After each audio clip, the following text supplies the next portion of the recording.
Welcome back to NBC Current Affair. The government's new free education policy is aimed at enhancing access to education for all students across the country. Education is a top priority for the Marape Rosso government.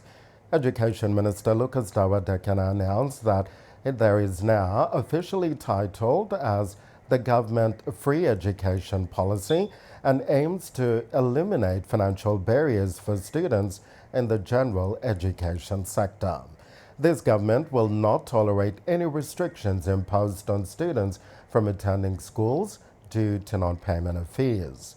Kunat Wangara with this report.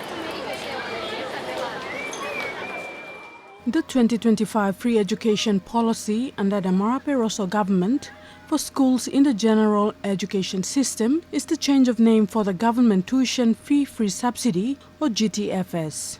Minister for Education Lucas Dekena outlined that education is one of the key priorities of the national government, adding that it is the foundation of economic prosperity, social justice and overall well-being of the society. Therefore, this policy translates the government's desire to share our collective resources with every citizen. Since 2022, the government has expanded its budget to include project fees and grants aimed at relieving families from economic burdens. The policy titled the Government Tuition Fee Subsidy or GTFS that used to be from 2020 to 2024 is renamed as Government Free Education Policy, GFEP, from 2025 onwards. The former title has not been applicable since 2022 when the government paid the full fees and did not require any parental contribution.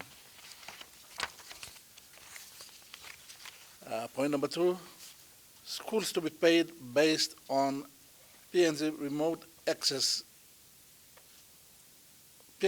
Remote Index, PARI, in short PARI, category set by the National Economic and Fiscal Commission, NEFC. This is a very good policy change there. Since 2012, the government's tuition fee grants under TFFE and GTFS has used enrollment numbers and standard rate to pay students grants, irrespective of geographical locality.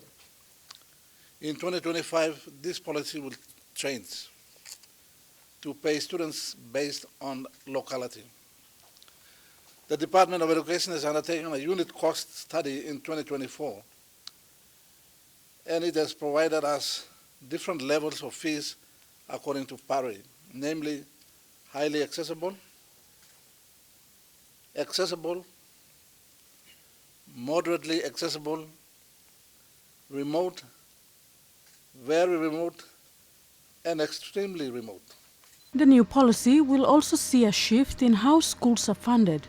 Starting in 2025, funding will be based on the locality of the students, ensuring that grants are distributed more equitably across different regions.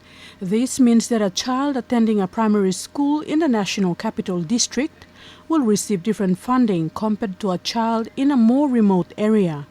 Secretary for Education, Dr. Uke Kombra, explained that this approach is designed to ensure fairness and accessibility for all students. EP policy. As for the first time this year, the government free education policy will pay schools and pay students according to where they are. So a student in Woodstrip will receive, for example, for instance, we say 100 kina. I'm just using that as an example. Then a school that will be in Rigo might get a little bit more, and a school in Rossel Island will receive the highest level. So it will be totally dependent on the locality of the school. So that's a very big shift in government policy.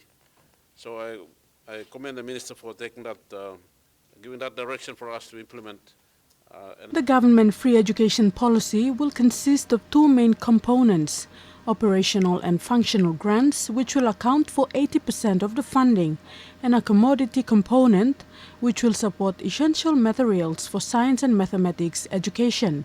Dr. Combra highlighted that the project fees for schools will be subjected to Provincial Education Board. The steps in project fees will be basically the parents and citizenship committees of each school should meet to decide on a project.